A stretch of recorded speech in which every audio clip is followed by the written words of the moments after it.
We have started this session with a definition of what explainability feels like in the example of the surgeon and cancer.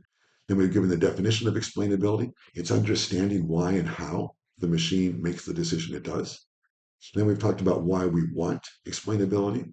It's so that we can blame someone or credit someone when things go wrong or go right. And then we've seen that there's a whole school of thought dedicated to the idea that we should forget explainability. We should just accept that machines produce knowledge differently than humans, and that has some positive effects. They produce knowledge better in some ways, and some negative effects. When things go wrong, there's just no one to blame. It's the accountability gap, and that's the way it goes. Now, with that done, I would like to consider two further items quickly. The first is what are, in practical terms, the impediments to explainability? And then the question of redress. That is a way of managing a world of AI where we want accountability, but we do have a black box problem. So, impediments to explainability, there are a number, but there's only one that I want to stress at the moment, and it's the one that we have been dragging along with us this entire way. It's simply that the machines tend to work better as explainability diminishes. If you want better performance, you get less explainability. Now, this is not always true.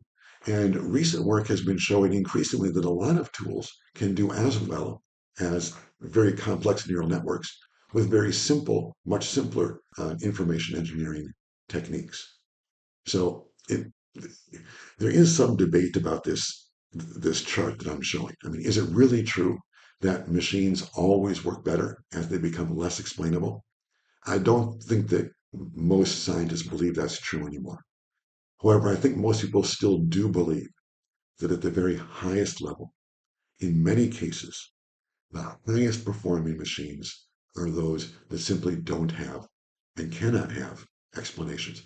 There are neural networks which are so complicated that no human being and no machine attached, no wrapper wrapped around the AI can really figure out exactly how the tool made the decision it did. So if that's the case, the impediment to explainability is simply the neural network, or it's simply, in a certain sense, the performance itself. If the machine does well enough, then the fact that it works is enough to justify not understanding why it works. Okay, that was a brief point. The last point then is I want to look at four strategies for dealing with this reality we are in the midst of. What happens when we have driverless cars? And we do. That work with neural networks, and they do. And they make decisions on the road that, at least right now, no one can understand. That has happened. People have died because an AI that was a black box caused an accident. So what do we do? There are four kind of strategies for dealing with this and for regaining a sense of accountability in a world where explainability is tenuous. Um, the first is the so-called doctrine of the learned intermediary. This is the idea of the human in the loop or on the loop or somehow involved in the AI. And the notion with the learned intermediary is we don't allow AI to just make decisions. We allow it only to propose decisions, and humans are always, in one way or another, in control. And that's the way, that's a strategy that Tesla does use. You are supposed to, at least according to the rules of the Tesla driverless car, you're supposed to always have your hand on the wheel so that you can take control at any moment when the machine seems to be going wrong. So Tesla says, besides the fact that their car is safer than human drivers, they say also it's the human driver's responsibility to be paying attention to what the car is doing. Now, the problem with this is the reason people get a driverless car is so that they can take a nap while the car is going. I mean, no one wants a driverless car so that the human being can sit there watching everything. And that defeats the point. Why do you want a driverless car then? You want a driverless car so the computer will take care of the work and you can play with your phone. You can take a nap. That's the whole point. So the doctrine of the learned intermediary makes sense theoretically, but it defeats the purpose of AI. And the reason we want AI is to do the job for us so we can do something else. So I don't think that this answers will effectively answer the question about accountability. Secondly, we could blame, some people say, look, regardless of the fact that we understand or don't understand how a tool makes its decision, we should nevertheless blame the human creator. So in this case, it means, look, the person who made the AI design, or maybe the person who designed the AI and the person who supplied the data, that group of people together, they are accountable for what the AI does, even though we don't understand exactly how the AI came to the decision it did. Because they created this crazy AI thing, they're responsible for what it does, even though no one understands why it did what it did. Now, this does make sense, I think, but somehow it seems to go against what the notion of um, accountability is supposed to be. I mean, if the creator has no way of predicting what his or her tool is going to do, then how can we hold them accountable for what the tool does? Perhaps we could say, look, they're accountable because they allowed this tool to be produced. But then you say, well, I mean, it's also true that the purchaser allowed this tool to be used on the road, and the government, by not making rules, allowed this tool to be on the road also. The idea of blaming the organic maker does not seem to solve the problem of who is to blame when the AI goes wrong. Because again, there's no reason to think that they would know why or how the machine would go wrong. Then the third strategy that is pursued is something called legal personhood for AI. Um, so in this way, we would treat an artificial intelligence tool in the same way we treat a company, like a corporation. We say that a corporation is not a natural person, but an artificial person. It's a corporate entity, corporate person. Um, and so as opposed to a natural person, obviously when a corporation does something wrong, and many corporations do, corporations commit crimes all the time. What happens is we don't send the corporation to jail. There is no corporation to put in jail. We instead demand monetary fines from the corporation. So we assume that a corporation is for profit. When it does wrong, it is fined money, and that is the punishment. Um, the problem with this is, of course, it's quite unsatisfying. So when a Tesla creates an accident that causes a death, sure. I mean, we can fine Tesla. We can say Tesla must pay $1 million, but no person suffers except the shareholders who lose a little bit of their money. But there's no suffering attributable to one specific person who is at fault. So legal personhood maybe has a good practical um, application. That is, it is a way to make sure that companies devote a bit of effort to ensuring that their AI works well, because the companies do not want to pay these fines. The companies want to make profit and get rich.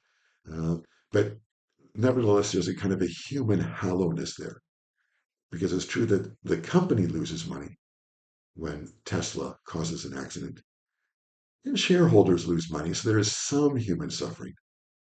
But it doesn't seem like it's quite getting at the truth, at the one person or the one group of people who are responsible. And then the response to that is, of course, well, perhaps no one is responsible. Perhaps that's the new reality.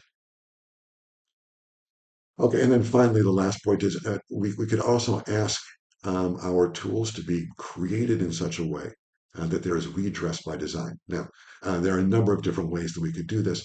The simplest way is to insist that the tools that govern our cars be made in ways that are not as sophisticated. They are simpler tools so we can see clearly what decisions the machine made that led to one or another action on the road. You can clearly see it was because the developer wrote an algorithm that told the machine to turn right at a speed of 25 miles an hour. It's for that reason that the machine went too fast on this particular turn and caused a death. So we can say, look, in some sense, let's dumb the machine down. Um, we can say you can't use AI that's not explainable. You can only use technological tools that allow accountability, that allow us to understand who made a mistake when something goes wrong.